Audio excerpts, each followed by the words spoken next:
Que Dios les guarde y les bendiga de manera rica y abundante. No sé cómo se está sonando mi garganta ya a esta hora de la noche.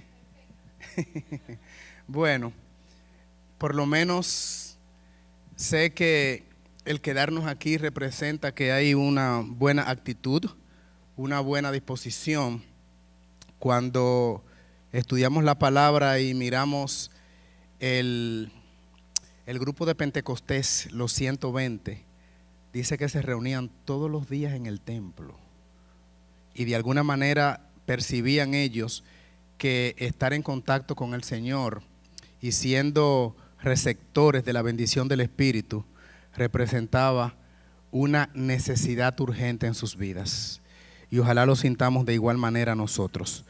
En este momento yo quisiera pues darle las gracias a Dios en primer término por el privilegio grande que nos ha concedido de llegar con bien en la mañana y en el viaje, por las atenciones y las gentilezas dispensadas por ustedes, que se han mostrado demasiado gentiles, corteses, damas y caballeros todos, y también por lo que ha sido pues la parte de estudio que pudimos tener allí, esperando que de alguna forma las deficiencias humanas sean suplidas con el Espíritu Santo a los fines de establecernos en la verdad de Dios.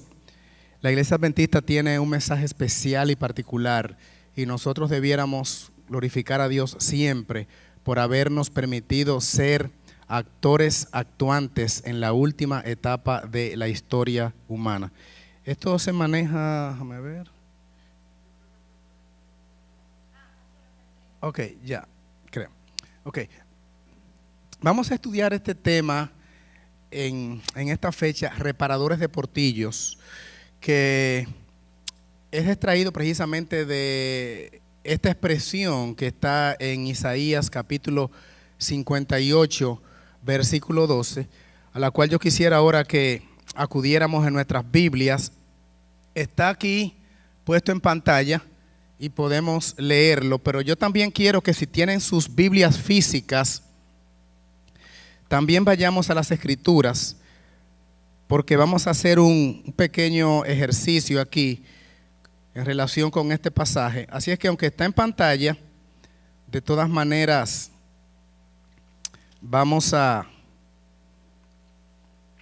leerlo también de la palabra de Dios. Dice la inspiración, el Señor bendiga su palabra, Isaías capítulo 58, versículo número 12, lo siguiente: y los tuyos edificarán las ruinas antiguas, los cimientos de generación y generación levantarás, y serás llamado reparador de portillos, restaurador de calzadas para habitar. Antes de entrar en la explicación y sumergirnos un poquito en la interpretación de este versículo, que no presenta muchas complicaciones, quiero acogerme a las palabras del presidente de la Conferencia General, el pastor Ted Wilson, quien repetidas veces ha dicho esta expresión, y yo quiero tomársela prestada para compartirla con los miembros de iglesia que aquí estamos en esta noche. Y él dice: nosotros como iglesia adventista no somos una iglesia más. Nosotros somos una iglesia especial y particular. Y obviamente la Biblia respalda esa posición. El espíritu de profecía respalda esa posición. Cuando el texto dice de manera profética en Isaías 58, 12, que Dios, mirando al futuro, levantaría un pueblo que sería reparador, reedificará las ruinas antiguas. Hay otro texto que dice: volved a las sendas antiguas. Y entonces el versículo continúa diciendo: levantarás los cimientos y serás llamado reparador de muros caídos, portillos, dice mi versión, restaurador de calzadas. Está dando una imagen aquí como de construcción, de una construcción que necesita ser de alguna manera corregida, porque una vez estuvo levantada, una vez tuvo murallas, una vez tuvo puertas, una vez el edificio estuvo bien instalado, pero por alguna razón con el paso generacional pareciera como que algunas de las columnas ya no parecieran ser tan sólidas, tan estables, tan firmes, tan fijas. Los hitos parecieran no estar tan definidos y de alguna forma hay necesidad de volver a las sendas antiguas, reparar las murallas caídas, establecer otra vez los muros rotos y resquebrajados. Y el Señor hace las cosas usualmente usando a sus mensajeros, a sus hijos. Así es que es interesante que este versículo nos trae en un contexto profético interesante a nuestros días. Yo quiero decirles a ustedes que esto debe tener una aplicación espiritual. Obviamente no se está tratando de una edificación literal que debe ser restaurada. No se está hablando del templo de Jerusalén cuyos muros o las murallas o las puertas han caído. No se está hablando de todo Israel que necesita que los muros circundantes que cubren o protegen la ciudad o la nación de Israel deben ser levantados. Esto debe ser entendido en el sentido espiritual. Y cuando usted lo conecta, ese versículo 12, de qué es espiritualmente lo que debe ser levantado, porque ya hemos dicho que no se trata de lo material, de lo físico, no se trata de un edificio, no se trata del templo de Jerusalén que fue destruido en el año 70, no se trata de la nación israelita ni de las murallas. Esta restauración, esta obra de reingeniería necesariamente tiene que ver con aspectos espirituales. Y si no, hermanos queridos, vamos a hacer un poquito de historia. Y yo les quiero preguntar a ustedes, en los tiempos del Antiguo Testamento de la nación de Israel, y vamos un poquito avanzando en el tiempo, en los días de los apóstoles, Cristo y los apóstoles, y avanzamos un poquito más, en los tiempos del apóstol Pablo, yo les pregunto a ustedes, ¿estaba consciente en la mente de los adoradores, de los judíos, por ejemplo, la observancia del sábado? ¿Se guardaba el sábado en los días de Jesús? Obviamente, dice que Cristo, de acuerdo a su costumbre, iba a la sinagoga. Y en los tiempos de Pablo, ¿se guardaba el sábado? Se guardaba el sábado. Ahora, ¿qué pasó a través de los siglos? ¿Qué pasó luego, como miramos hoy en el estudio cronológico, sistemático, profético e histórico del conflicto de los siglos? ¿Qué pasó en el siglo IV con ese, por ejemplo, sábado que se guardaba en los tiempos de Cristo? El sábado que se guardaba en los días de Pablo, que él dice que era su costumbre adorar cada sábado. ¿Qué pasó ya en el siglo IV, en el siglo V y en el siglo VI? ¿Dónde estaba el sábado? Todavía algunos poquitos por allá en los montes, en el Piamonte y los valdenses y en algunas regiones remotas de África, mantenían el principio y el dogma de la ley de Dios, la enartecían, la vivían, la creían, la predicaban y guardaban el sábado. Pero genéricamente extendido en la humanidad, con el pasar de los siglos y con las dispensaciones históricas que fueron avanzando, o sea, las etapas históricas, se fue diluyendo el concepto del verdadero Dios. Y como vimos la simbiosis hoy cuando estudiamos la historia del conflicto de los siglos, el sincretismo del paganismo con Constantino, ustedes recuerdan que lo miramos el siglo IV, 321, y él exportó todas esas enseñanzas y doctrinas y las insertó en el cristianismo para supuestamente solidificar el imperio romano. Pero la resultante o consecuencia de eso fue que los conceptos, los principios, las normas, los estamentos de Dios comenzaron a diluirse y a volverse nebulosos y nublados. ¿Y ya dónde estaba la ley entonces? ¿Dónde estaba ahora el sábado? Pero avancemos en la historia y yo les pregunto, y miramos al gran reformador Martín Lutero, pero miramos también a Wycliffe, ¿verdad? Y miramos a Jerónimo, y miramos a Hus, y miramos a Melanchthon, y todos estos grandes hombres que en algún momento determinado pues levantaron la antorcha de la justificación por la fe, el hombre por la fe, el justo por la fe vivirá, dependencia de Dios, Perfecto, pero yo les pregunto, Martín Lutero y esa serie de hombres que en su momento histórico el Señor levantó, ¿guardaron el sábado? Lutero guardaba el sábado. Y Hus y Jerónimo, ningunos. ¿Qué pasó con la verdad de Dios? ¿Dónde estaban los estamentos de Dios? ¿Dónde estaba el sábado que Cristo guardaba conforme al mandamiento y que acostumbraba a ir cada sábado a adorar en la sinagoga? ¿Dónde estaba ese sábado? ¿Dónde estaba el sábado que Pablo observaba y los discípulos hasta que Juan murió allá, viejito en Patmos? ¿Dónde está ese principio, ese estamento sólido de la palabra de Dios? ¿Dónde está a través de la historia? ¿Qué pasó con esas normas de Dios? ¿Qué pasó con esos criterios tan establecidos de la ley mosaica? ¿Qué pasó con ese Pentateuco?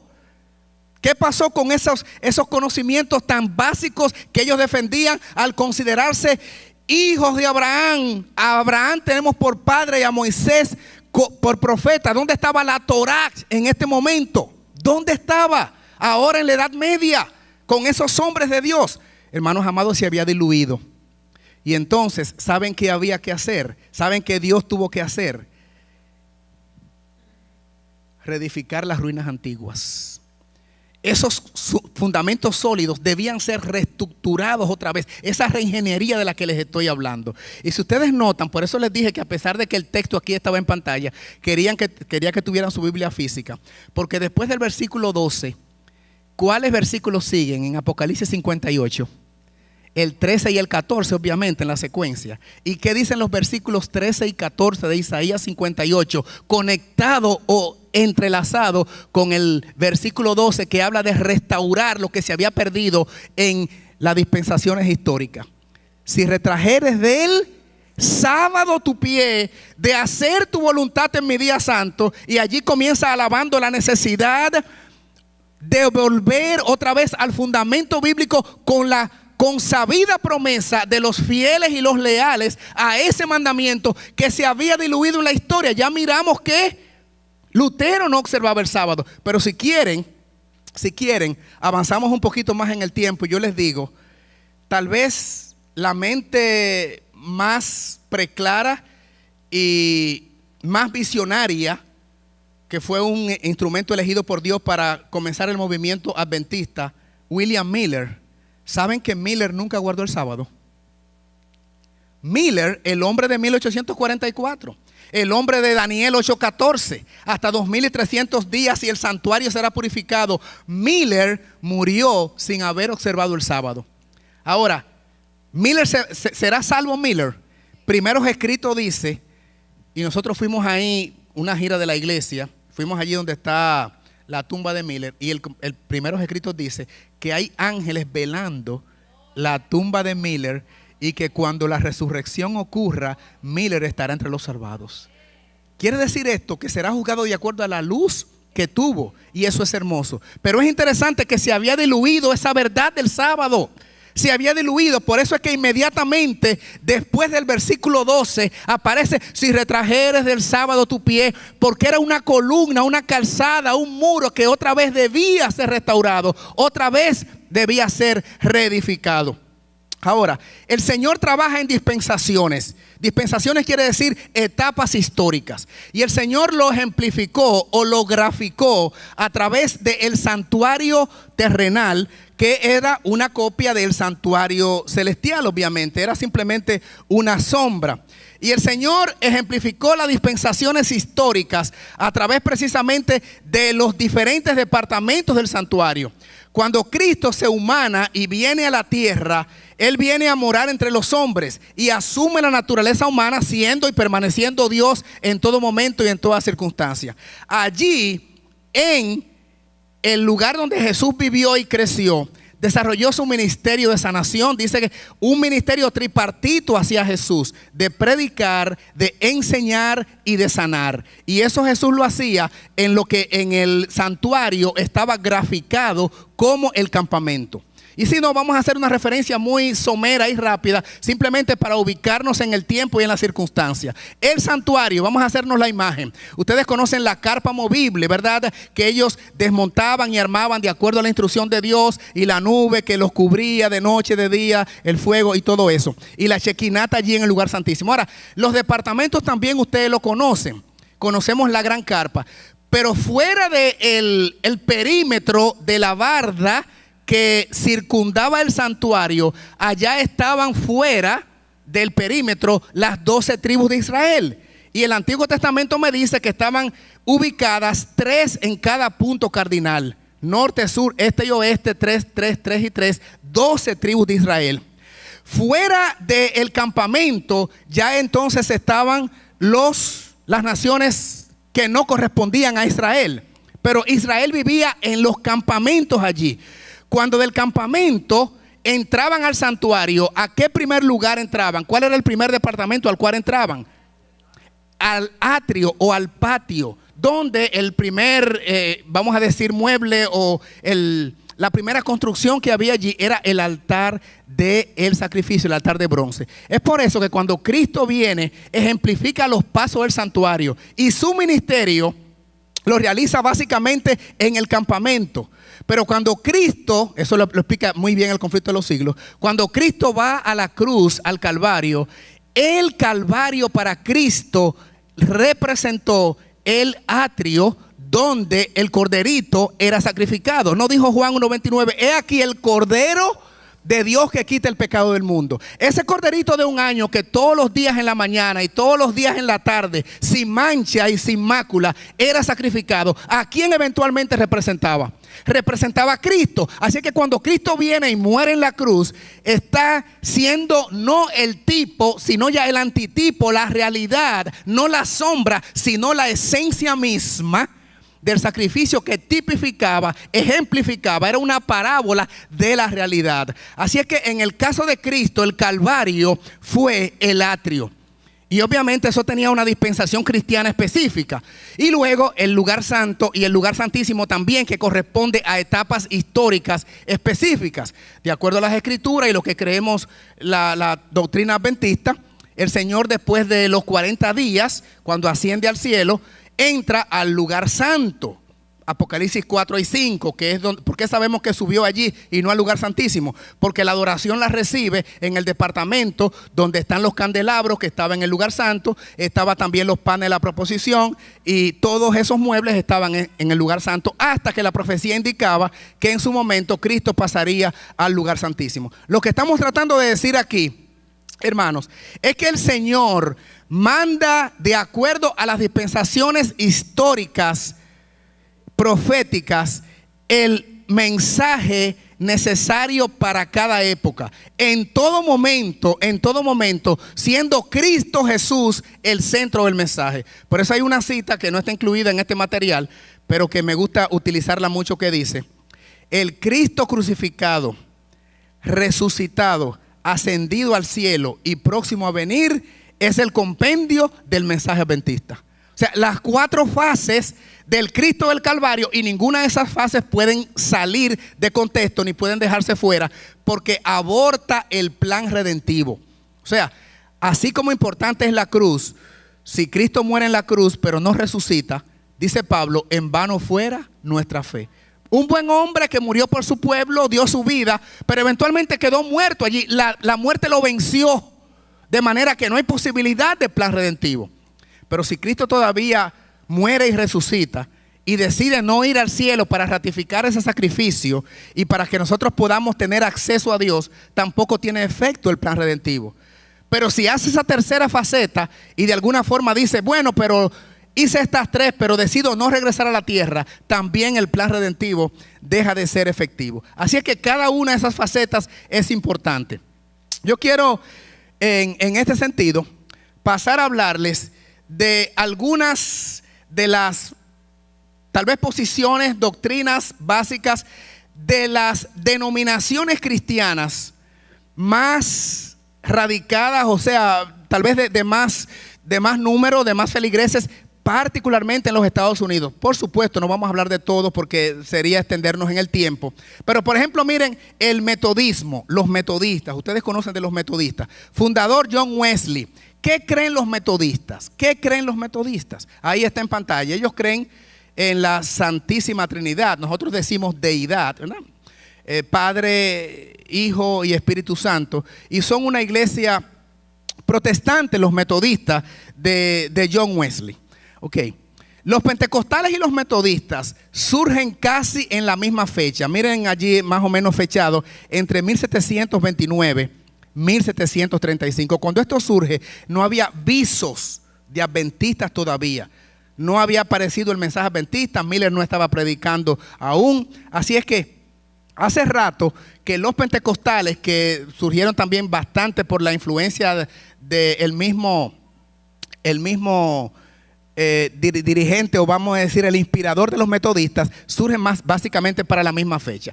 Los bautistas, miren esta cita que aparece allí, enfatizan la necesidad de una fe personal y genuina en Jesucristo. Note que todos estos grupos cristianos tienen su fe basada en Cristo, en el Cristo del Calvario, y creen básicamente en esa doctrina como nosotros para obtener la salvación.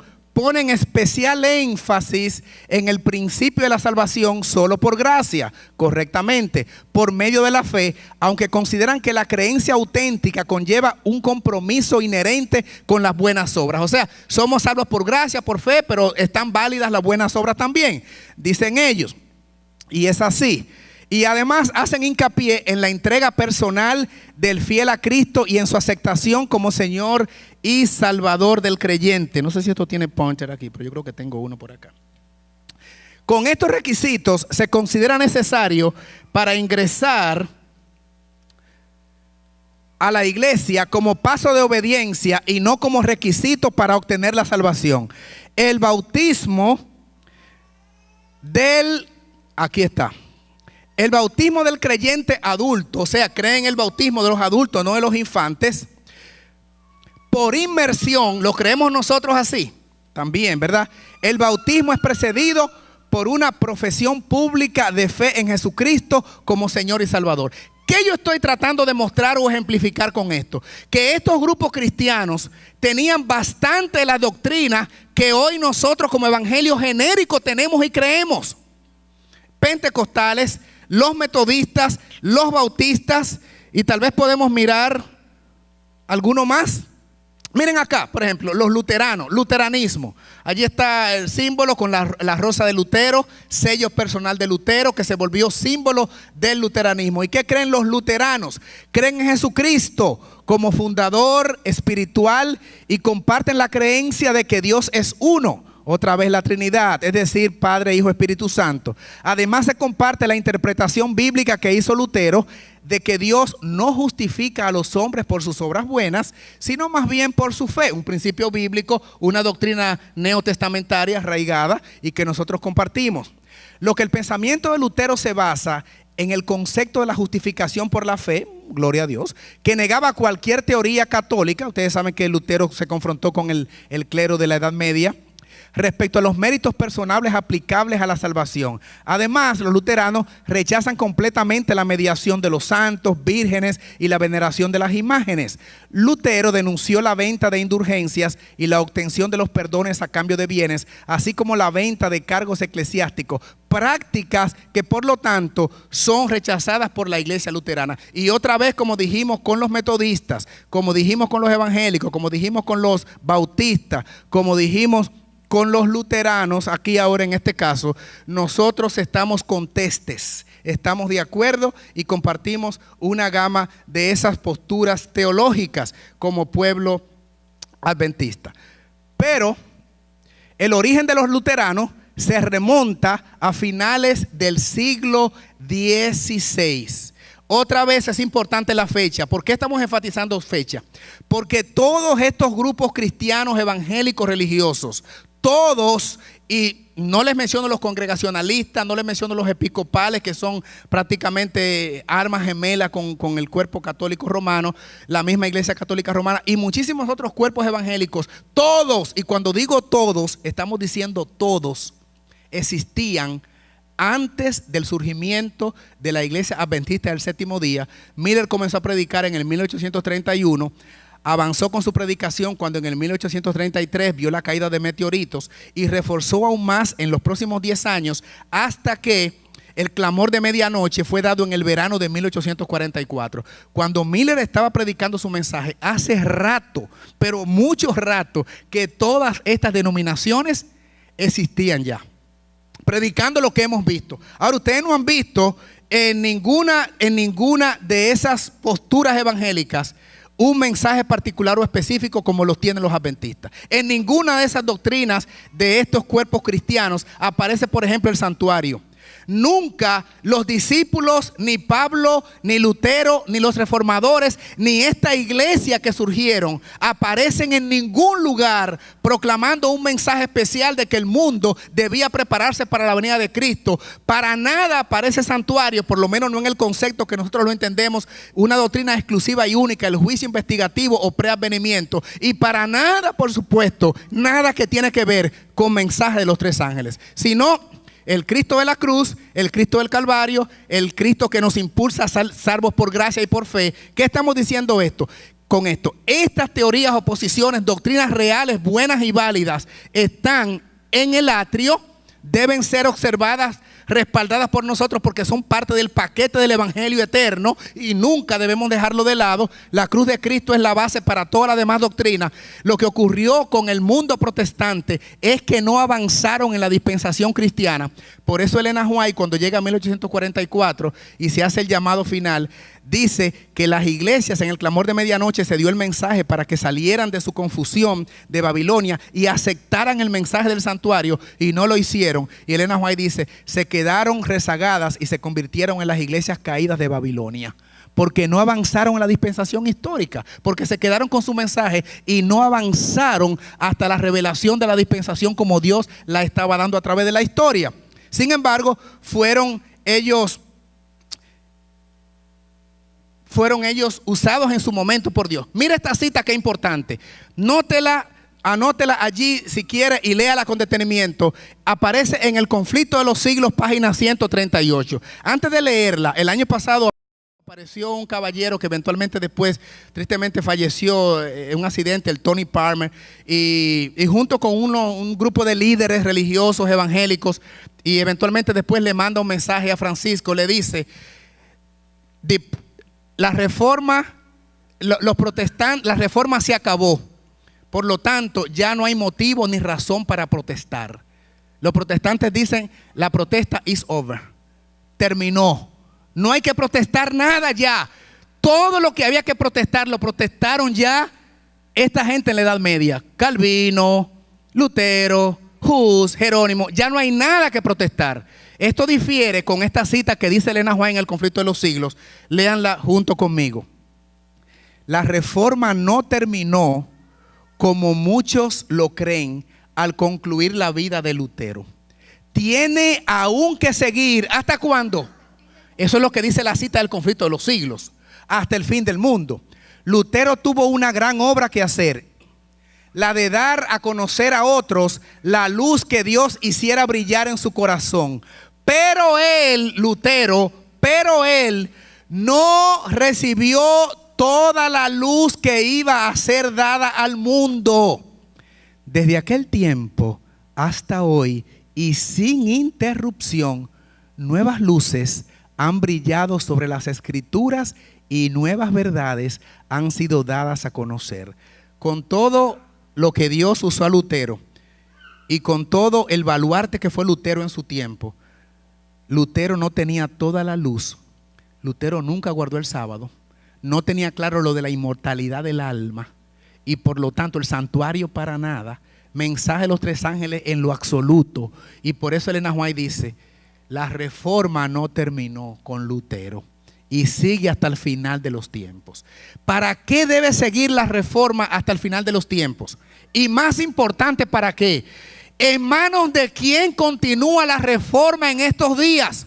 Y la respuesta es Isaías 58:12, con los reparadores de portillos, los que deben levantar columnas, murales, puertas, portillos que fueron derribados y diluidos en el devenir de los tiempos, y que el mundo con todo y ser un mundo protestante que hablaba de la cruz de Cristo, que la salvación por la fe, que la salvación es por gracia, tenían enterrado en las tradiciones de sus costumbres invadidas y contaminadas por el paganismo, y nada que ver con ley de Dios, y nada que ver con claridad lo que era la inmortalidad del alma. Al contrario, comenzaron a enseñar el infierno permanente, o sea, el castigo eterno en un infierno en llamas.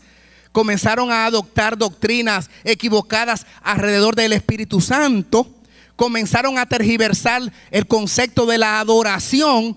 Comenzaron a introducir prácticas, fiestas y celebraciones divorciadas totalmente del concepto bíblico establecido. Y de alguna manera el Señor tenía que volver a reparar portillos y restaurar calzadas, aún existiendo los metodistas, evangélicos, bautistas, anglicanos, católicos, congregacionalistas, pentecostales, luteranos. ¿Por qué debía el Señor levantar a alguien que fuera reparador de portillos? Ya lo hemos visto. Todo ese cuadro de verdades había sido tirado de lado. Y el cristianismo, y se decía, seguir al Cristo de la cruz, pero creyendo que el hombre sigue vivo después de la muerte. El cristianismo decía que hay que ser salvo por gracia y por fe, pero desligaba totalmente su responsabilidad de obedecer la ley de Dios, y nada que ver con el sábado, mucho menos. Comenzaron a decir que la intercesión en el santuario celestial de Cristo era una fábula y un mito, y que por el contrario, por muchas obras que usted hiciera o por una corredentora, usted podía ser salvo. Y comenzó a inundarse el mundo religioso con estas enseñanzas. ¿Sabe cómo le llama Apocalipsis a esto?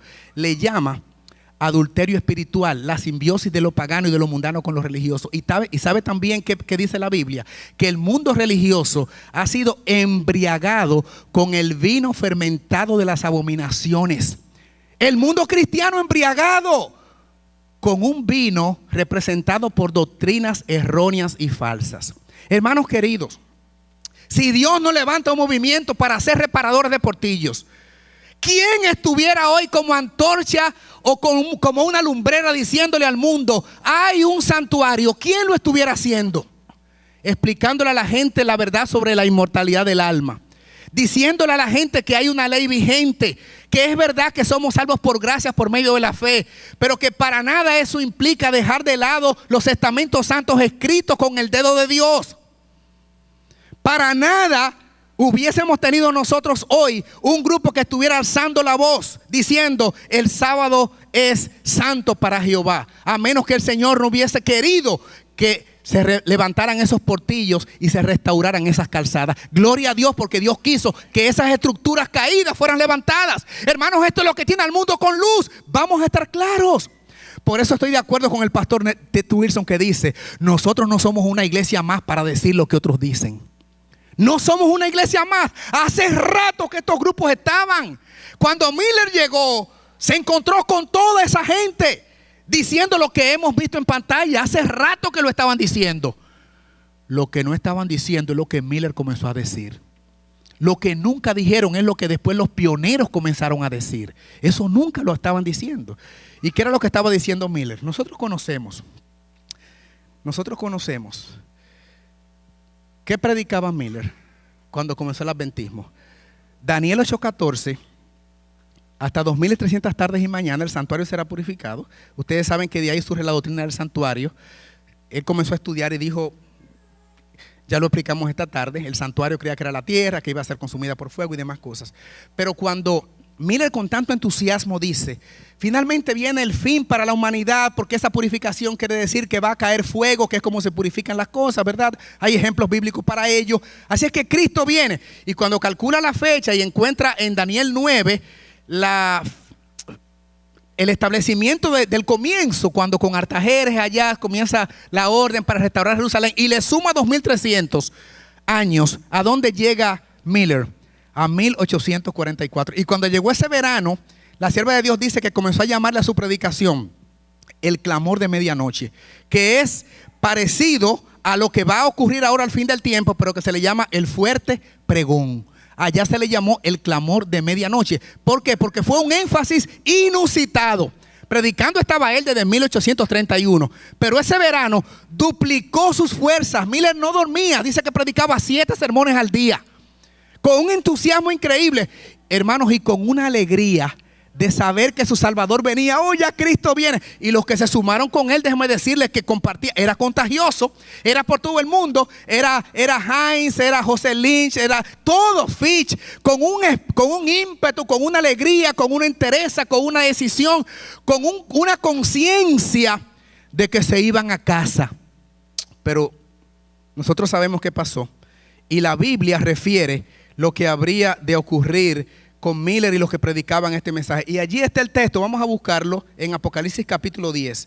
Y miren cómo concluye la historia de la proclamación de Miller hasta 1844, porque la Biblia habla de eso.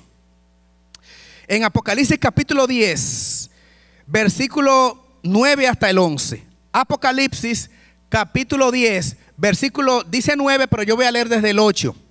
Y fue al ángel diciéndole que me diese el librito, y él me dijo: toma y cómelo. El librito era la parte profética que tenía que ver con esa parte doctrinal profética que él no entendía bien. A eso se refiere allí el librito. En el original dice el rollo pequeño.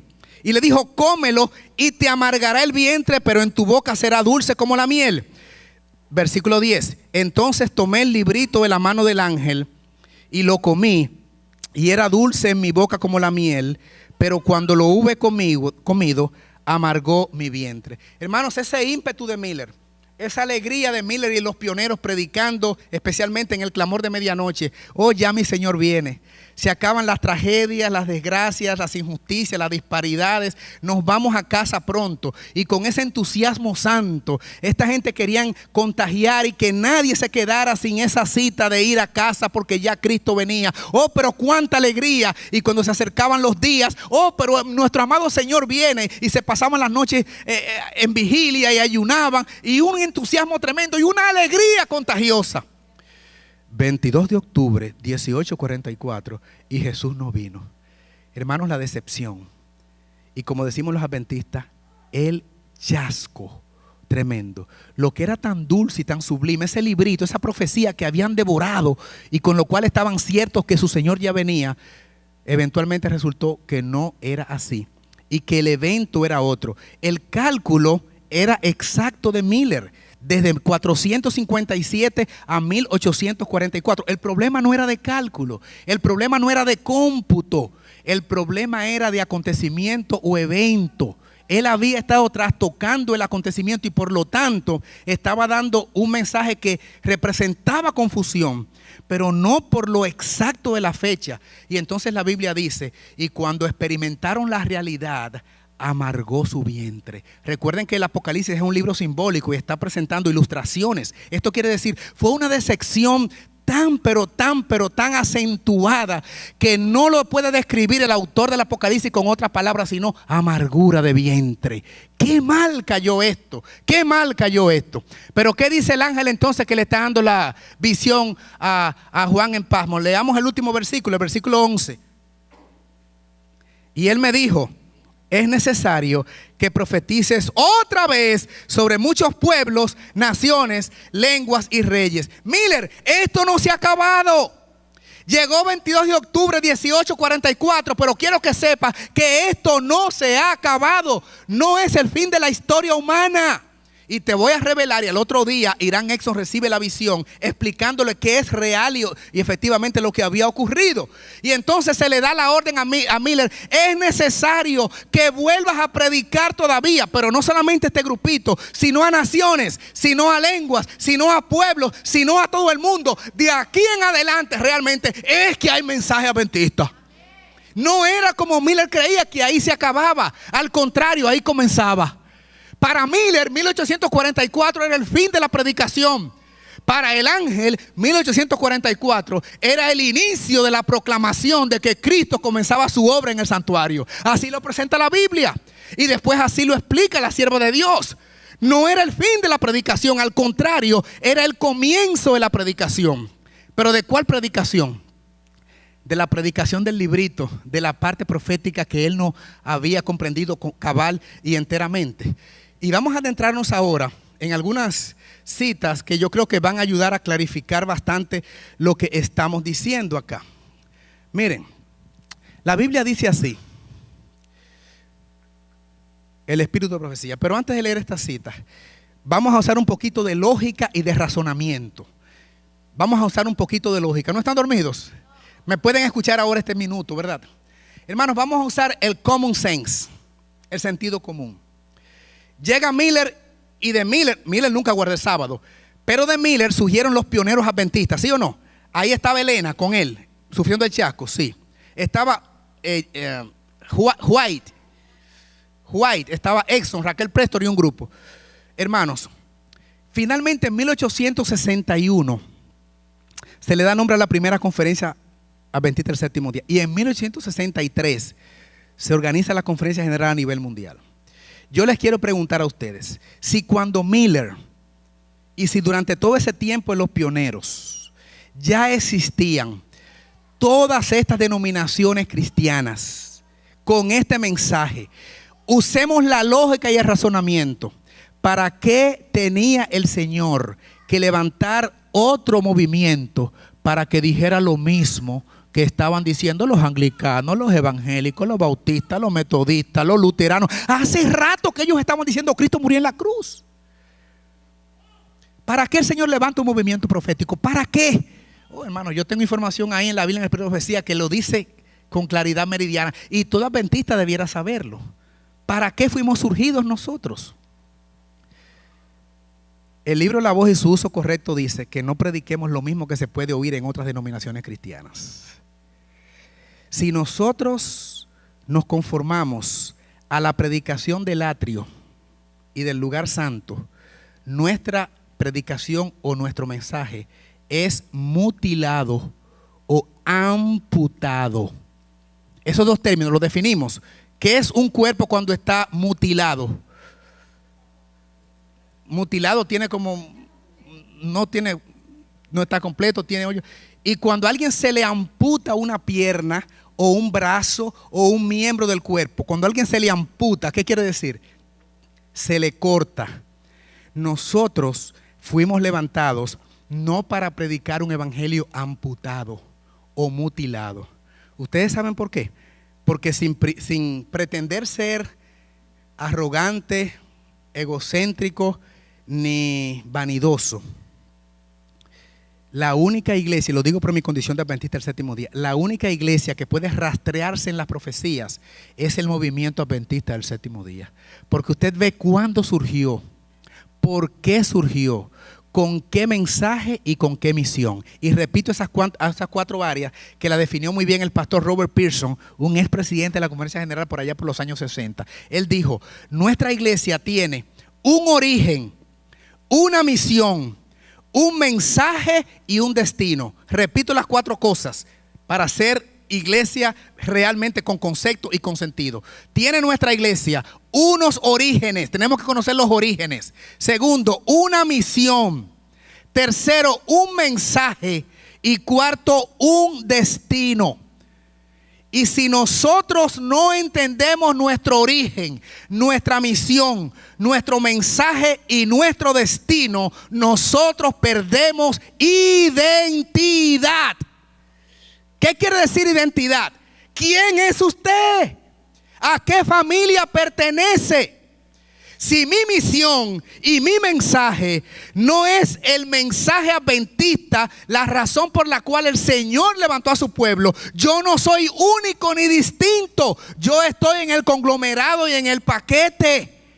Yo no tengo identidad propia. A mí que me pongan en el mismo saco de los bautistas, los metodistas, sí, hay que adorar a Dios. La Biblia es el libro de Dios. El Señor es bueno y nos ama mucho y Cristo murió en la cruz. Hace rato que cuando Miller surgió, estaban diciendo eso en el mundo y el Señor dijo, el mensaje no está completo. Voy a levantar a alguien que sea reparador de portillos, restaurador de calzadas, porque aparte de decir esas verdades, hay cosas que no se están diciendo y otras que se están diciendo mal. Hay que reparar eso, hay que restaurar esas cosas.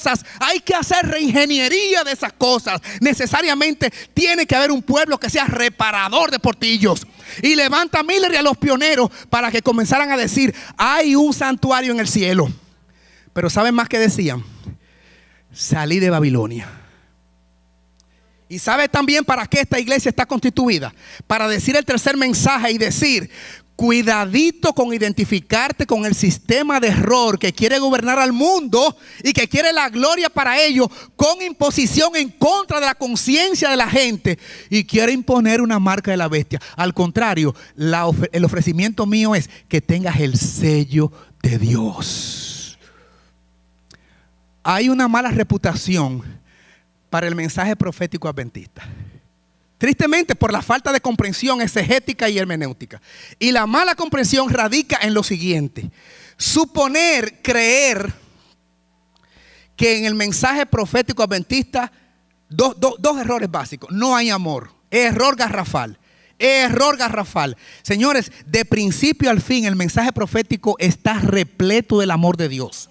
Porque la venida de Cristo y los eventos asociados está todo descifrado para que la gente sepa cuánto el Señor le ama. El Cristo que murió en la cruz te ama tanto que viene a buscarte. Yo he sido evangelista por décadas y yo en mi mensaje incluyo todo lo que tiene que ver con el mensaje de los tres ángeles. Nunca he fracasado, gloria sea para el Señor. Bautismo por cantidad, gente que permanece hasta el día de hoy por décadas y décadas.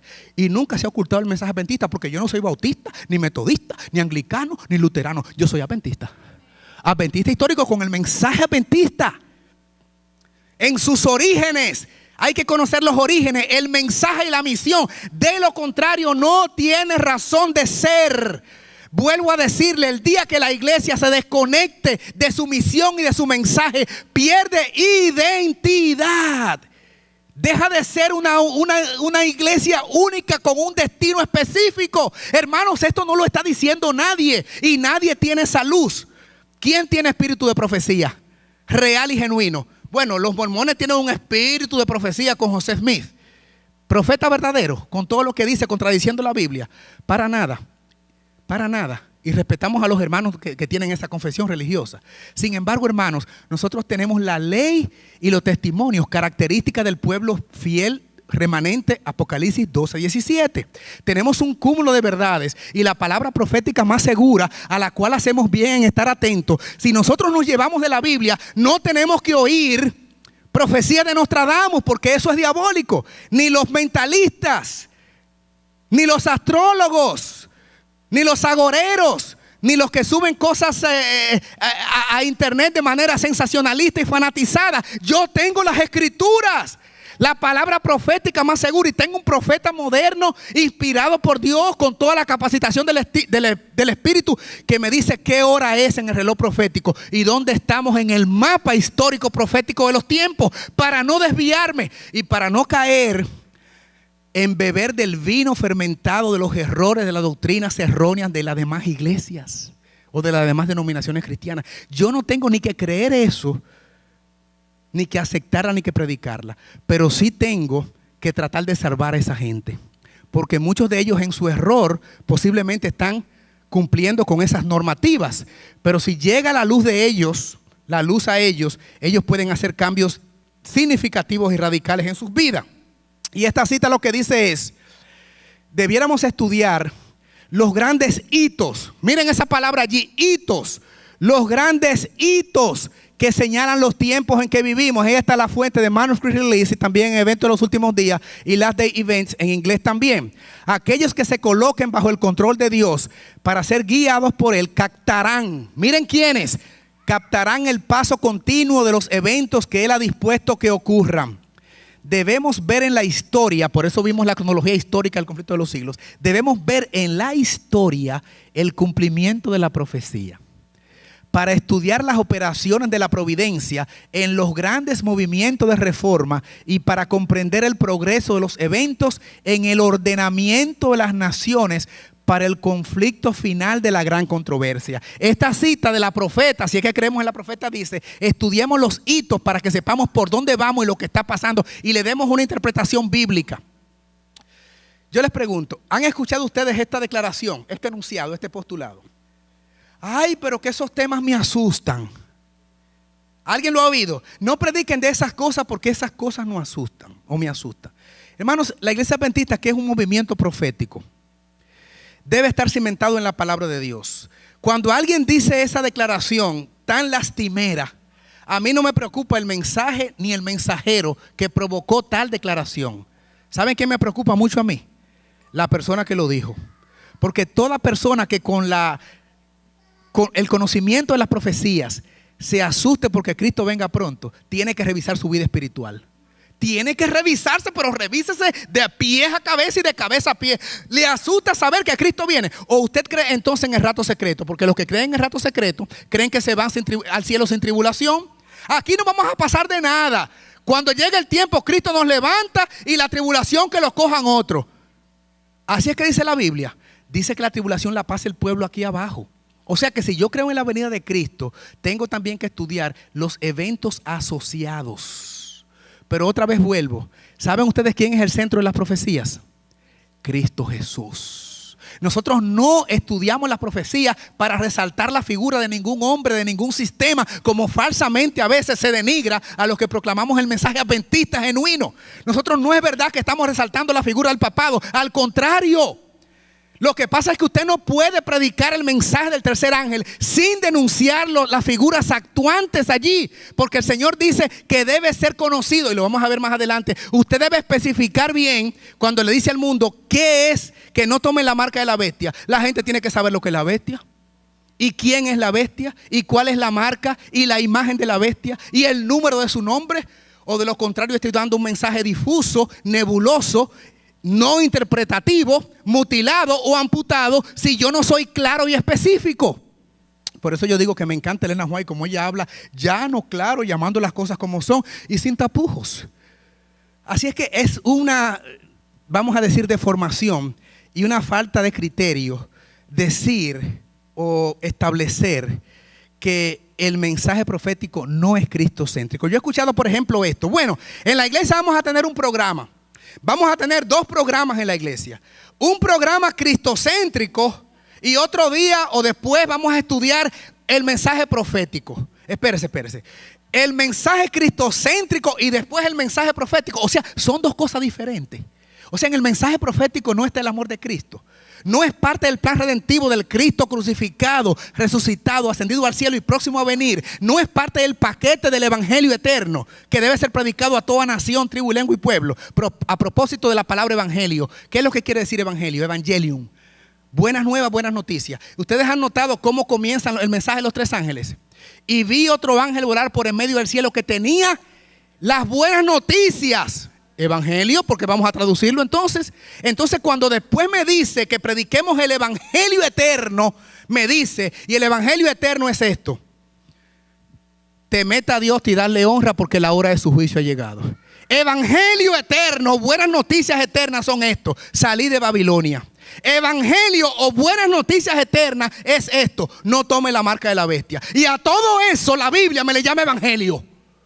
La Biblia me le llama evangelio a eso. Y evangelio es buenas nuevas. Así es que nosotros no podemos hacer interpretaciones forzadas para que la Biblia diga lo que a mí me parece, cuando fluye rápidamente de su texto qué es lo que es evangelio. Evangelio es las buenas nuevas. Y a esos 3 mensajes la Biblia me le llama evangelio. Y no puede haber evangelio sin Cristo. Porque en el primer mensaje, el Cristo que está en el santuario, la hora de su juicio ha llegado, y a quien se manda a adorar por su condición de creador de cielo, tierra, mar y todo lo que hay, es a Cristo que fue la voz activa en la creación. Es Cristo como centro el primer mensaje. Y cuando usted dice abandona Babilonia, ¿sabe lo que es abandonar Babilonia? Hermanos, es un mensaje de reavivamiento y reforma. Deja el error, deja el mundo. Deja de comportarte, vestirte, comer, actuar, pensar, conducirte como se conducen los que no temen ni aman a Dios. Abandona esas prácticas y ven a la comunión con Cristo. Ese es el segundo mensaje. Repito, a la comunión con Cristo. Es cristocéntrico el segundo mensaje. Y cuando usted le dice a la gente no tomes la marca de la bestia, le está diciendo en contraposición: ven a obedecer los mandamientos de Dios, porque el tercer mensaje termina diciendo: aquí está la paciencia de los santos, los que guardan los mandamientos de, y los que tienen la fe de. Hermanos, Cristo también. ¿Quién ha dicho que no está Cristo entronizado, centrado en los 3 mensajes? Está en la médula de los 3 mensajes. Y es un mensaje único, exclusivo, particular, dado al movimiento profético adventista, porque había que hacer reparadores de portillo, porque nadie lo estaba diciendo. Ni los metodistas, ni los luteranos, ni los anglicanos, ni los congregacionalistas, ni los bautistas, ni los episcopales, ni los católicos, ni nada. Y el Señor dice: mi ley está olvidada, mi sábado está en el olvido, todo el mundo tiene confusión y están adorando este sistema. Voy a levantar un movimiento para que sea reparador de portillo, y nace el movimiento adventista. ¿Por qué no se predicaba en la Edad Media ese mensaje? No había llegado el tiempo. Daniel 7, que fue un estudio de lo que nos faltó hoy, dice que necesariamente el anuncio del juicio debía ser después de que terminara el primer dominio papal de 1260 años. Por eso el juicio no podía venir antes de 1798, sino después. Había que esperar que terminara la hegemonía del primer periodo de gobierno papal en la Edad Media. Y entonces, y solo entonces, se levantaría la voz diciendo: la hora de su juicio ha llegado, como en efecto fue. Así es que, hermanos queridos, el mensaje de Dios es muy contundente. Yo glorifico a Dios por el ministerio de los profetas y también del movimiento profético adventista. Estudianse especialmente los libros de Daniel y Apocalipsis. Se necesita un estudio mucho más detenido de la palabra de Dios, especialmente Daniel y Apocalipsis. Deben recibir atención como nunca antes. La luz que Daniel recibió de Dios fue dada especialmente para estos postreros días. Y la gente se prejuicia mucho con el predicador. Se prejuicia mucho la gente con el predicador. Si usted quiere, obvie al predicador y vaya usted directamente a la cita y pregúntele a Dios. Leamos y estudiamos el capítulo 12 de Daniel. Es una advertencia que todos necesitaremos comprender. Y sigue aquí esta otra. El último libro del Nuevo Testamento, entiéndase Apocalipsis, está lleno de verdades que necesitamos entender. Pronto se cumplirán las predicciones incumplidas del libro de Apocalipsis. Ahora el pueblo de Dios debe estudiar con diligencia esta profecía y entenderla como, de manera difusa, claramente. ¿Y cómo se va a entender claramente si no se le dedica tiempo y estudio? ¿Cómo? No encubre la verdad, nos advierte con claridad, diciéndonos lo que sucederá en el futuro. Hermanos, miren esa última línea: no encubre la verdad, dice efectivamente qué es lo que va a pasar en el futuro. Pero hay más. Yo quiero compartir con ustedes esta otra. El tema debiera mantenerse ante la gente. Hay muchas personas que no comprenden las profecías que se refieren a estos días. Eso en la iglesia, fuera de la iglesia. Por eso las interpretaciones falsas. Por eso la gente estaba toda asustada ahora en septiembre. Porque la gente se dedica a estudiar las profecías en YouTube. ¿Quién ha dicho que la profecía se estudia en YouTube? Ni en internet, ni en CNN, ni en Fox. ¿Dónde se estudia la profecía? A la ley, al testimonio. No hay que los chinos van a invadir junto con Rusia, Estados Unidos. ¿Quién ha dicho eso? El Señor dice que tienen los vientos agarrados hasta que la obra termine y entonces los va a soltar. Pero antes van a ocurrir una serie de eventos y sucesos, eso sí. Y ningún meteorito va a venir a partir la tierra, ni ningún tsunami, porque la Biblia no habla de eso. Manténgase apegado ahí, usted no va a errar. Me he encontrado con personas que dicen: Robles, a veces que pienso que quizás tú no debieras decir el mensaje, pero no he encontrado uno no he encontrado que me diga: tu mensaje está fuera de la Biblia y el Espíritu de profecía. No lo he encontrado. Aférrese ahí, usted tiene una cubierta. Manténgase en los principios del adventismo histórico, de los orígenes, mensaje, misión y destino, y no hay manera de que usted yerre. Y podrá la gente decir lo que quiera en su opinión, pero no puede contradecir con un escrito está, porque usted está nutriéndose de esta palabra y del Espíritu de profecía. Así es que debiéramos conducirnos. Y mire aquí que dice: muchas personas no comprenden las profecías que se refieren a estos días y por lo tanto deben ser ilustradas. Es el deber de los centinelas y los laicos dar a la trompeta un sonido certero. Toque la trompeta como debe ser. Diga lo que debe decir. No estoy diciendo que no se use tacto y que no para nada se emplee el sistema y los mecanismos. Estamos diciendo que no mutile el mensaje. Y finalmente hay que decir lo que hay que decir. Señores, como yo decía esta tarde, un mensaje de vida o muerte, la gente va a dar un paso más y se va a caer en el abismo. Usted o los advierte o la gente se va a caer en el abismo. Ay, no, porque suavizar el mensaje. Ustedes van a ver lo que dice esta cita sobre suavizar el mensaje y lo que les va a pasar los que hacen eso. Espérense, vamos para allá, espérense. Yo voy para allá, La purificación del santuario que se lleva a cabo en el cielo y tuvo una decidida relación con el pueblo de Dios sobre la tierra. Bueno, lo que estoy leyendo aquí es esto. Elena White está presentando los hitos del adventismo. De estos hitos quiere decir principios, pilares, los fundamentos. De estos hitos surgieron las doctrinas que nosotros tenemos. Esas 28 doctrinas, son 28 doctrinas, ¿verdad? Surgieron de estos hitos. De ahí se derivan. ¿Quiere leerla de la pluma inspirada original? Mire la cita aquí. Mire los hitos que deben ser predicados hoy. Atención, atención, atención. Léalo porque esto es lo que dice la inspiración. Un hito, número 1, la purificación del santuario. Los hitos están en rojo para que usted lo identifique. La purificación del santuario que se lleva a cabo en el cielo tuvo una seguida relación con el pueblo de Dios sobre la tierra. También, número 2, los mensajes del primero, segundo ángeles y con el tercero. Otro hito, vaya contando, vaya contando. Otro más, los mandamientos de Dios y la fe de Jesús, como lo dice Apocalipsis 14:12. Uno de los hitos de este mensaje fue el templo de Dios, todo lo que tiene que ver con el santuario, de donde se derivan las 28 doctrinas nuestras, visto en el cielo por su pueblo amante de la verdad, y el arca que contenía, ¿qué cosa? La ley de los 10 mandamientos, otro hito. ¿Cuál es el otro? La luz del día de reposo, el cuarto mandamiento, resplandeció con sus fuertes rayos en el camino de los transgresores de la ley divina. Otro hito, la no inmortalidad de los malvados es un antiguo hito. Y termina la cita diciendo: no puedo recordar nada más que pueda colocarse bajo el título de los antiguos hitos. Ese es el mensaje, señores, resumido de donde salen nuestras doctrinas. Mire los hitos ahí.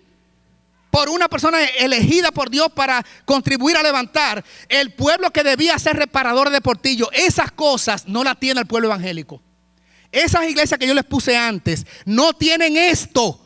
Por eso había que levantar reparadores de portillos, restauradores de calzadas, para que hicieran reingeniería de las doctrinas perdidas a través de las dispensaciones históricas en el cristianismo. No tenían santuario, no tenían la ley, no tenían el sábado, no tenían mensaje de los 3 ángeles, no tenían santuario, no tenían definido lo que es el concepto de la inmortalidad del alma, no tenían los hitos. Señor, si no hubiera sido porque tú dices que había que levantar reparadores de portillo, ¿dónde estaría el mundo hoy?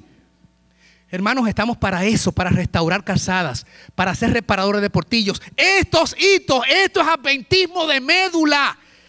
Esto es ADN adventista del séptimo día en su médula. ¿Qué está pasando con la médula adventista? Esto es, hermanos, el corazón mismo, el ADN del adventismo. Es eso que está ahí. No me lo crea a mí, mírelo allí. Eso se llama el ADN del adventismo. No tenía sentido levantar un movimiento cuando allá había gente diciendo las cosas genéricas. No tenía sentido. El Señor levantó un movimiento para que dijera algo que nadie estaba diciendo y que nadie va a decir al fin de los días. Y que nadie se iba a atrever a decir, porque ¿cómo se van a atrever si están unidos a Él? El mundo evangélico está unido al sistema de gobierno mundial, clerical papal. ¿Cómo lo va a decir? ¿Cómo lo va a decir? Si están unidos en un ecumenismo o ecumene, el mundo entero. Y la Biblia es que me dice, y el planeta entero le adoró y se maravilló. Y Apocalipsis 17 me dice, y todos tenían un mismo propósito, todos. Y se dieron todos los reyes de la tierra su autoridad y su poder a la bestia para que ella reinara. El mundo entero. Y el Señor levanta reparadores de portillos para que digan eso. Pero a veces nos asustamos. Porque yo entiendo, hermanos, la gran misión que es levantarse en contra del sistema clerical religioso más poderoso del planeta. Y lo que es denunciar al sistema político y la nación financieramente más poderosa del mundo. Y estoy hablando de Roma, Vaticano y los Estados Unidos. Y levantarse a decir que esos dos sistemas están representados en la Biblia, en Apocalipsis 13, como dos bestias. Identificarla es una harta tarea. Mejor predico el mensaje evangélico y no me meto en problemas. Hay más. Una firme plataforma. Ay, qué cita, qué cita, qué cita. Vi que una compañía se mantenía de pie Miren cada palabra, que cada palabra tiene significado. Bien guardada y firme, negando su apoyo a aquellos que querían trastornar la fe establecida del cuerpo. La iglesia fue levantada como movimiento profético para decir un mensaje. Habían algunos que decían, mira, vamos a esa plataforma, quítala y vamos mejor a taparla aquí. Y dice ella, un grupo se mantenía firme diciendo, no señor, nosotros somos adventistas, la plataforma se mantiene firme. Y miren qué pasó. Dios miraba con aprobación a esa compañía. Amén. A los que se mantenían firmes, que decían, no, esos hitos no se van a derrumbar, esos hitos se mantienen. Dios los miraba con aprobación. Me fueron mostrados 3 escalones, los mensajes del primer ángel, del segundo y del tercero. Y el ángel de la visión le dijo mi ángel acompañante, ay, lamentación, ay de aquel que mueva un bloque o una clavija de esos mensajes. Ay del que quiera distorsionar los hitos, porque esos hitos yo se los di a un remanente para que fueran reparadores de portillos. Y lo que Dios estableció, ningún mortal lo puede alterar, a expensa de sufrir terribles consecuencias, porque el mensaje no es ni suyo, ni mío, ni del otro, ni del laico, ni del mensajero, ni del pastor, ni del presidente, ni del anciano, ni del recoge ofrendas, ni del diácono. El mensaje es de Dios. Y levanta un movimiento profético con diferentes funciones. Todos somos iguales. Lo que tenemos somos diferentes funciones para ser reparadores de portillos como un equipo. Así lo presenta la palabra. Ay de aquel que mueve un bloque, una clavija de esos mensajes.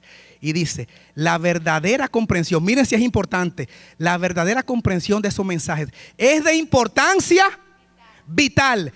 El destino de las almas depende de la manera en que son recibidos. Hermanos, ¿usted está yendo a esa cita? El destino, que la gente se salve eternamente o que la gente se pierda para siempre, estará determinado por la manera en que aceptan el tercer mensaje. Si usted es un estudioso de la Biblia, va a ver que después del tercer mensaje, dice la Biblia en Apocalipsis 14 que viene la siega de la tierra. Y unos son mies o trigo y otros son uvas que son pisoteadas. Generalmente leemos el mensaje de los 3 ángeles y no vemos lo que sigue después, que es el resultado de esa predicación. Y el resultado es 2 grupos en el planeta Tierra. Los que aceptaron eventualmente el mensaje, que son graficados o ejemplificados como mies. Y el otro grupo que no aceptó, que son uvas pisoteadas y que la sangre llega hasta el lagar desde la ira de Dios. Uvas representando la sangre, porque quiere decir los perdidos. Entonces, hermanos, esto es un mensaje para el mundo. Una vez un hermano me dijo, pero que ese mensaje que se predique, como esta noche, que estamos un grupito de adventistas aquí, que se predique entre adventistas, pero no se lo predique a la gente de la calle. Hermano, pues nunca se ha topado con esta cita. Porque este no es el mensaje para la iglesia. Atención, este mensaje debe vivirlo la iglesia, por supuesto. Pero la intención de este mensaje es llegar esta verdad al mundo. Porque de ello depende la salvación o la perdición. ¿Usted sabe cuál es el mensaje de la iglesia? O la siguiente cita se lo va a decir. Mire cuál es el mensaje de la iglesia. Mire cuál es el mensaje de la iglesia. Mire esta. Pregunté cuál era el significado del zarandeo que yo había visto. Y se me mostró que lo motivaría. Ustedes saben lo que es zarandeo, el remenión en la iglesia que parte, ¿verdad? Lo motivaría el zarandeo, el testimonio directo que exige el consejo que el testigo fiel dio a la iglesia de la Odisea, iglesia en juicio, pueblo juzgados, la Odisea. Moverá este consejo el corazón de quien lo reciba y le inducirá a exaltar el estandarte y a difundir la recta verdad. Algunos no soportarán este testimonio directo. ¿Saben por qué? Porque la gente no está dispuesto a que le ataquen sus ídolos. Hermanito querido, abandone ese estilo de vida, abandone esa música. Ahí viene con su predicación ya metiéndose en mis cosas. Si es un ídolo que tú le estás protegiendo con uña y diente y no quieres que nadie te atraviese esa barrera. Y cuando el testimonio del testigo fiel en la voz de un hermanito te hace el señalamiento, no lo aceptas. ¿Y sabes qué hace? Combates al hermanito. Combates al predicador. ¿Sabes lo que hay internamente? Y Dios lo está mirando. Que tú no quieres ceder a tu coraza protectora porque estás amando un ídolo que no estás listo a abandonar. Y por eso se levantan contra el testimonio directo. Se levantan contra él. Y esto es lo que causará un zarandeo en el pueblo de Dios.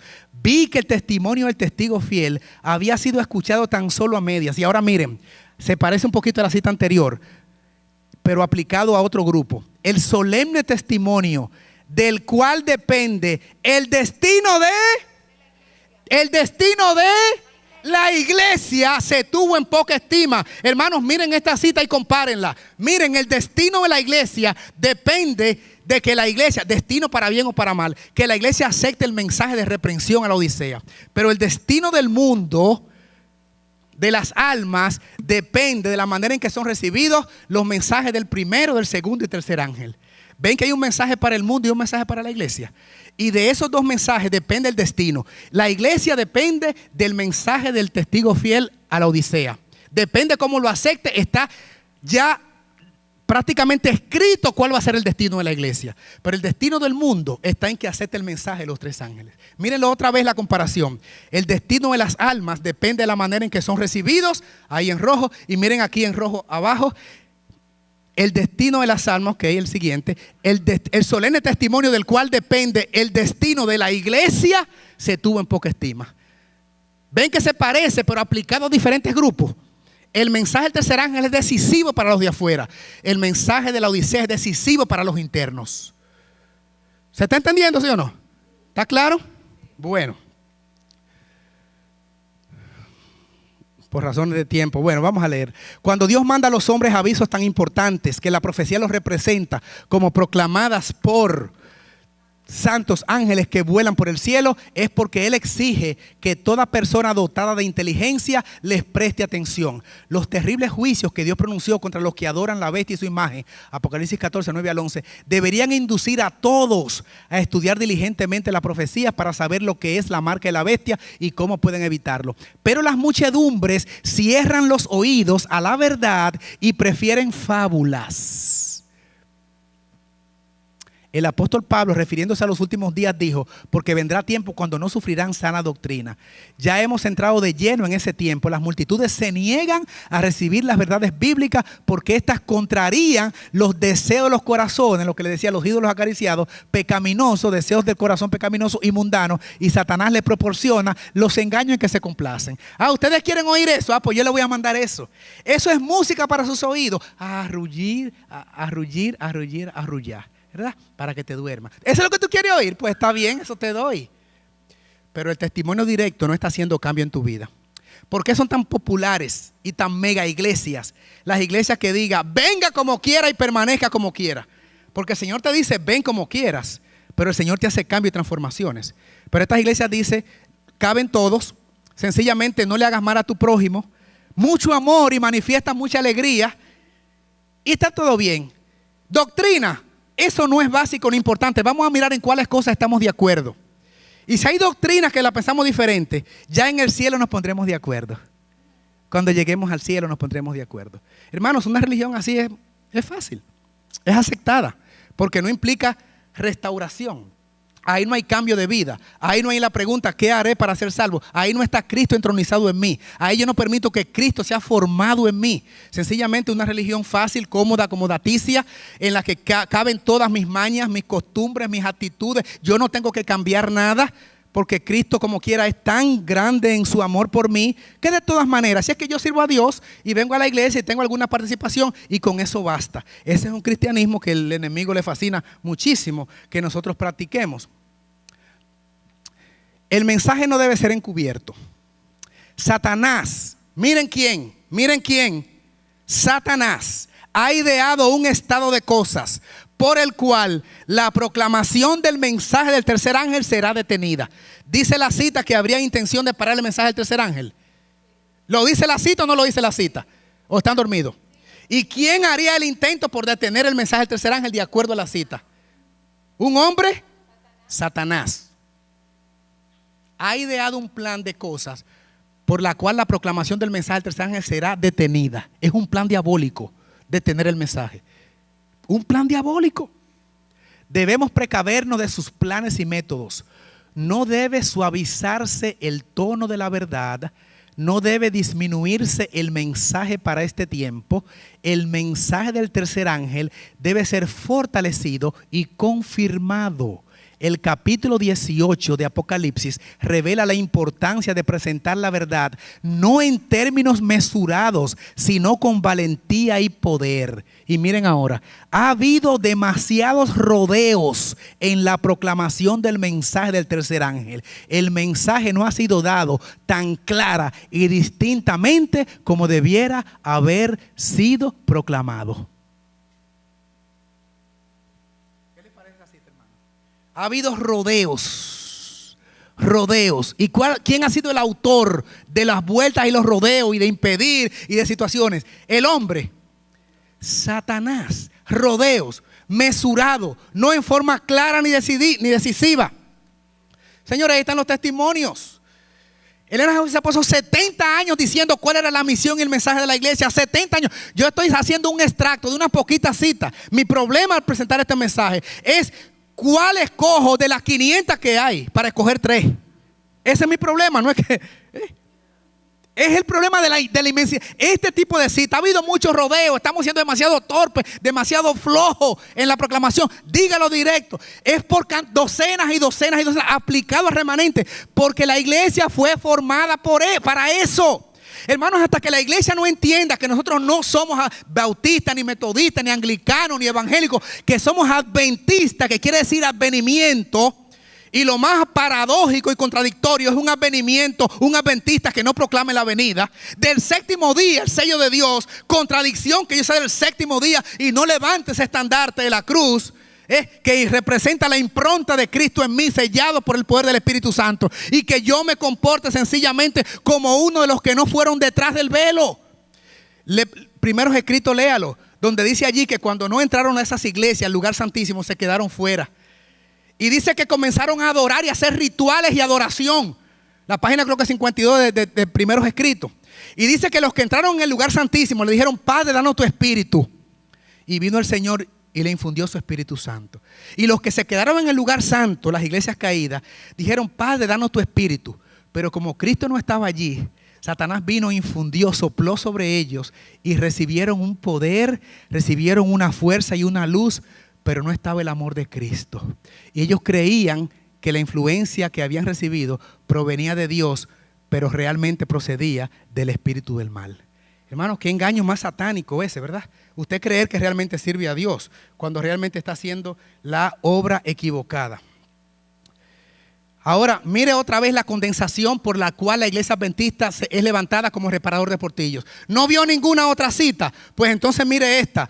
En un sentido muy especial, los adventistas, aquí se dice por nombre, los adventistas del séptimo día han sido colocados en el mundo. Hermanos, si creemos en la mensajera de Dios, mire para qué la iglesia fue formada. Olvídese del predicador aquí, que yo me muero ahorita. Yo soy carne y sangre y mortal y pecador como el que más. Por favor, yo me siento y usted lea la cita de la mensajera. ¿Para qué la iglesia adventista ha sido levantada? Para restaurar portillos. Y dice allí, en un sentido muy especial, los adventistas del séptimo día han sido colocados en el mundo como centinelas y transmisores de luz. Misión, a ellos ha sido confiada la tarea. Vamos a ver qué tarea. De dirigir la última amonestación a un mundo que perece. Vamos a ver cuál es esa amonestación. La palabra de Dios proyecta sobre ellos una luz maravillosa. Una obra de la mayor importancia les ha sido confiada. 2 puntos. Una obra de la mayor importancia les ha sido confiada. 2 puntos. Proclamar los mensajes del primero, segundo y tercer ángeles. Ninguna otra obra en rojo, ninguna otra obra puede ser comparada con esta, y nada debe desviar nuestra atención de ella. Joya de los Testimonios, tomo 3, 288, 1909, unos cuantos años antes de morir. Evento de los últimos días, página 43. Last Day Event en inglés, página 45. La razón de ser de la iglesia es lo que dice ahí: la obra de mayor importancia, proclamar el primero, segundo y tercer ángeles, porque ninguna otra obra es comparada con esta, y nada que ocurra debe desviar la atención de la misión de la iglesia, porque la iglesia tiene un origen, como vimos, una misión, un mensaje y un destino. Si no tenemos eso, perdemos identidad. Lo que nos hace ser únicos es lo distintivo de esa verdad. Y allí en esos mensajes está el santuario. Porque el primer mensaje dice: la hora de tu juicio ha llegado. Hermanos, esto es adventismo de médula. Ustedes, yo les decía ahorita que los discípulos Cristo guardaron el sábado y se diluyó en la Edad Media, ¿verdad? Ahora, el adventismo de los pioneros levantó los pilares, ¿sí o no? Elena White, Jaime White, Irán Exxon, Raquel Preston. Esos pioneros levantaron esta verdad. Hermanos, ¿será que nos puede pasar otra vez lo que pasó en la historia cristiana con los siglos que pasaron? Que cuando llegó el siglo IV, V y VI, ya la doctrina de Pablo y de Jesús y de los apóstoles como que no se veían claras. ¿Será que los pioneros, miren cómo hablaba Elena White, todo lo que yo les he dicho, ese es el lenguaje de ella? En los camp meeting así predicaba ella. Y predicaba la reforma pro salud, la necesidad de vivir una vida austera, la proclamación del mensaje. Esos eran los mensajes de los pioneros. ¿Será que con el paso de las décadas y las décadas y las décadas nos ha pasado lo que le pasó al mundo cristiano cuando pasaron los siglos y los siglos y los siglos? Que se diluyó la sustancia, la médula, la esencia del mensaje y ya no la conocían, y tuvo que el Señor levantar reparadores de portillos para restaurar verdades ocultas que estaban allí pero que habían sido enterradas en el polvo de la historia y del olvido. No, Miller, hay que levantar otra vez esos pilares. Y el Señor levanta el movimiento adventista. ¿Será que nos puede estar pasando que hoy, 2015, estemos diluyendo el mensaje de los pioneros que fueron los restauradores de portillo y ya tampoco estamos identificados con esto? Y cuando alguien lo predica, ¡ay! El mensaje adventista para lo cual fuimos formados. El diablo lo que quiere es que yo predique el mensaje evangélico genérico. Y el mensaje de los tres ángeles incluye la hermosa cruz. La incluye. Pero incluye que el Cristo de la cruz me ama tanto que me vuelve a buscar. Amén.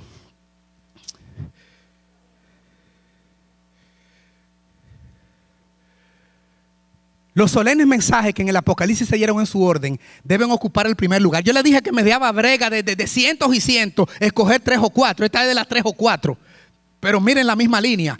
Los solemnes mensajes que en el Apocalipsis se dieron en su orden deben ocupar ¿qué lugar?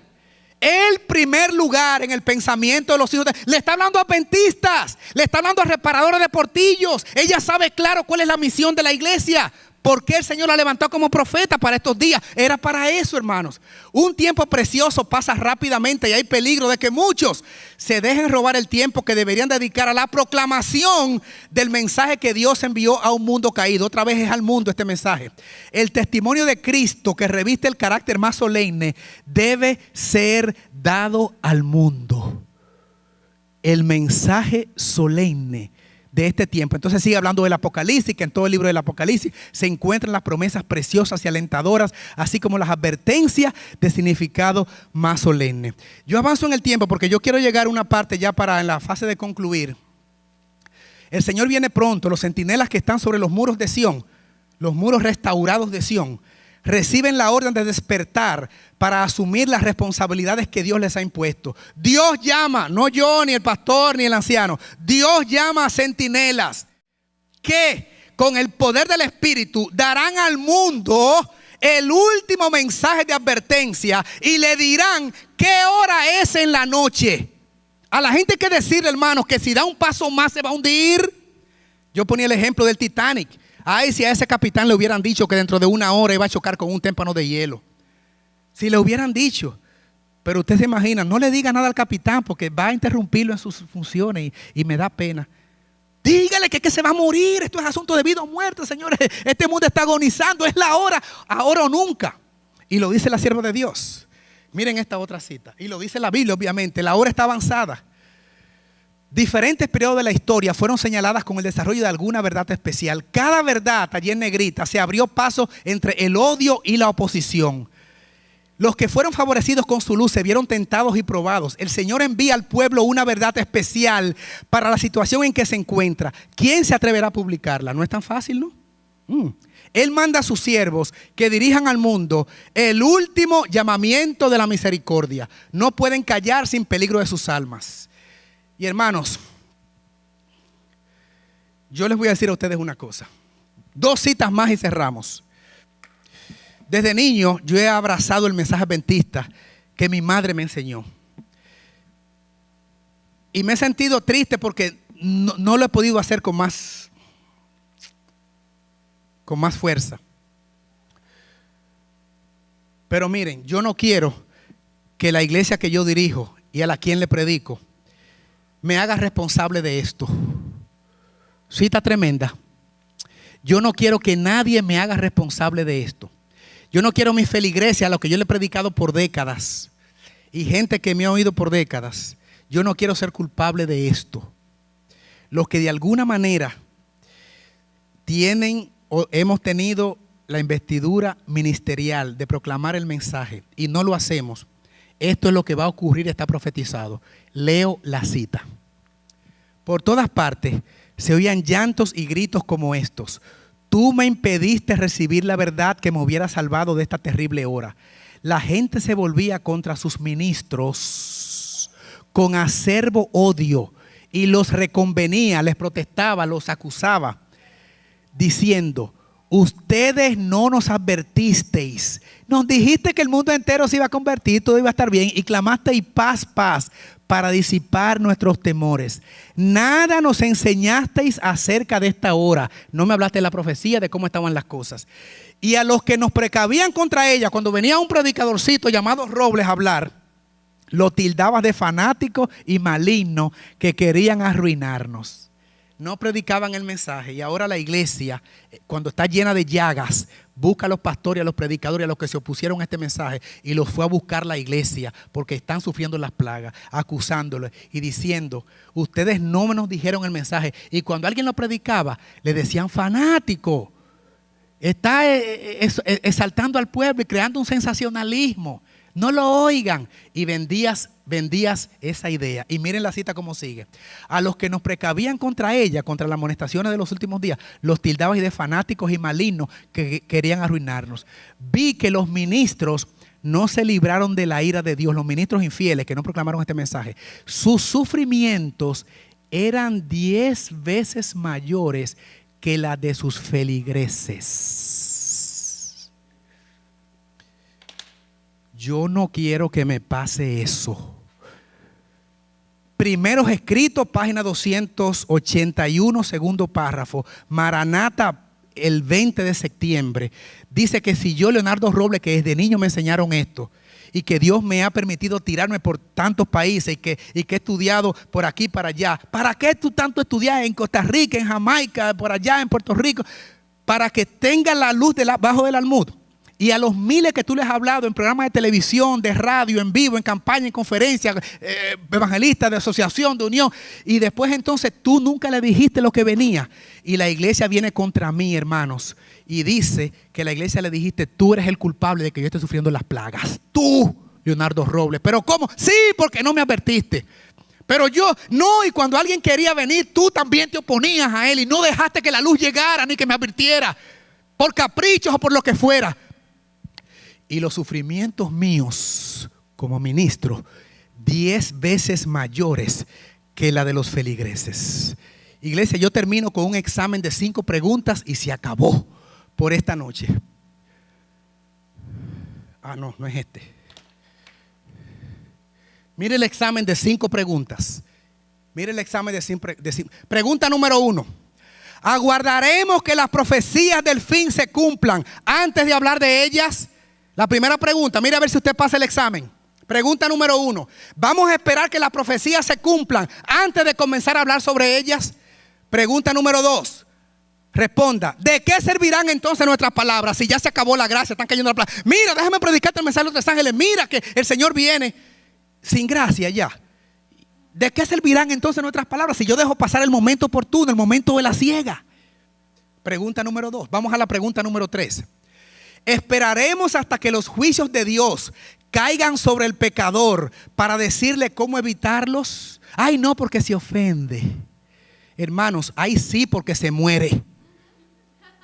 Ay sí, porque se está perdiendo en delitos y pecados.